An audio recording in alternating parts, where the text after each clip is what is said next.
In the grand scheme of things, who I am doesn't really matter.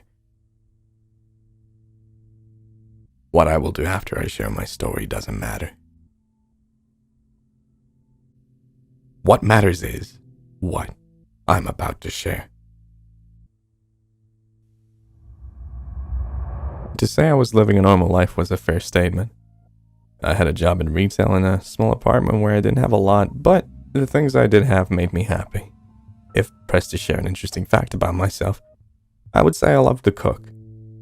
I wasn't great at it, but as an avid viewer of the Food Network and someone happy to experiment on my own stomach, I would say I was passable. My life was very much a routine. Every morning I'd wake up at 7:19 a.m. 1 minute before the alarm would sound. Then I'd get up, check my phone, take a shower, brush my teeth, get dressed, and go to work. Afterward, I'd come home, I'd get into my lounge clothes, play some video games or watch something, have dinner, then repeat. Many would call this a boring life, but it was my life. I found comfort in routine. I liked knowing what was going to happen and when. I tended to dislike disruptions to the normal flow. So what happened this morning really messed that up for me. As usual, I woke up before the alarm, clicked it off. With nothing too interesting on my phone, I went to shower. I was in the middle of washing my hair when I heard a very loud, clear scream. This jarred me, and I dropped the shampoo. It was too clear. I could have sworn it was coming from inside the apartment, but I live alone, so hello? No one should be there. Is someone there? I yelled out and got no answer. Hello? So I quickly washed the shampoo out of my hair and got out. I dressed as fast as I could and then looked around my apartment. No one was there. I was at a loss. Then I thought maybe someone was just outside the door, in the hallway. I stepped out of my apartment and looked around, but there was no one screaming. But I saw Mr. Franklin, a short-tempered 40-something neighbor from down the hall, came out of his apartment to head to work. He looked at me with suspicion. When I asked him if he had heard any screaming, he said not only were there no screams, but he didn't have time for my foolishness. I could feel my face flush as I ducked back into my apartment. Sure, I'd let my imagination run wild. I saw him step into the elevator and watch the door close, when I heard another loud, desperate scream. This time, much longer. I was frantic when I saw Mrs. Lewis come out and head to the elevator. She acted as if she heard nothing. I yelled, trying to raise my voice over the scream, and asked her if she heard any screaming. She said something back, very low, and I couldn't make it out. But it sounded like she said the only thing she heard was me shouting like a damned fool. The screaming had stopped, so I returned to my apartment. Could it really be that I was the only one hearing these screams? How is that possible? Then I got an idea.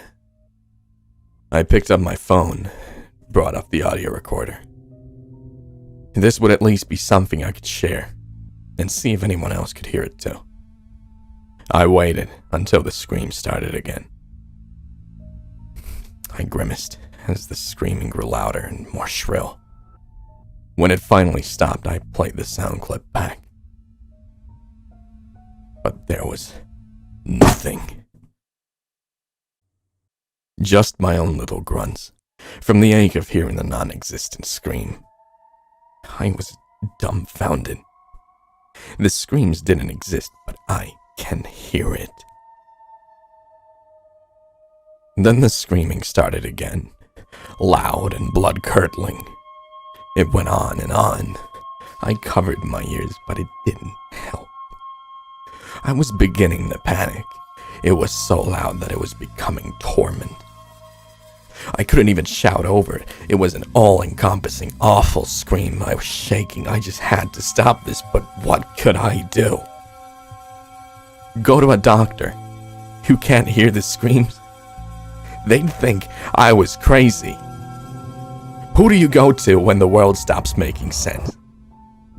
Well, I admit what I did next maybe was stupid. But when you're in an insane situation, you do insane things, right? So, I went into the kitchen and rummaged through my drawers, looking for something. Then I found it. The meat thermometer. I put it up to my ear and hesitated. The last shred of my sanity was holding me back. But when the screams began to scream my name, that was it. I plunged the long metal needle of the thermometer into my ear, puncturing my eardrum with a loud pop, then shaking and breathing in harsh, ragged gasps. I popped my other eardrum. The world became not quiet. Even in this, there was a sound of silence, a sort of soft whish sound. Or maybe it was my brain trying to make sense of such complete silence. But at least the screaming had stopped. I slouched on the floor, still gripping the meat thermometer in my hand as blood flowed from my ears. That was 20 minutes ago. The bleeding had stopped, and now I was trying to make sense of what happened. 5 minutes ago, I heard another scream. It was muted, but I could hear it. I could almost feel it, like how your bones can conduct the sound. I realized it then, a soul-chilling realization.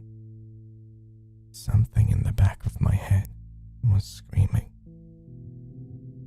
I have no idea what it was. Hell, I don't want to know what it was. But it was there, screaming my name.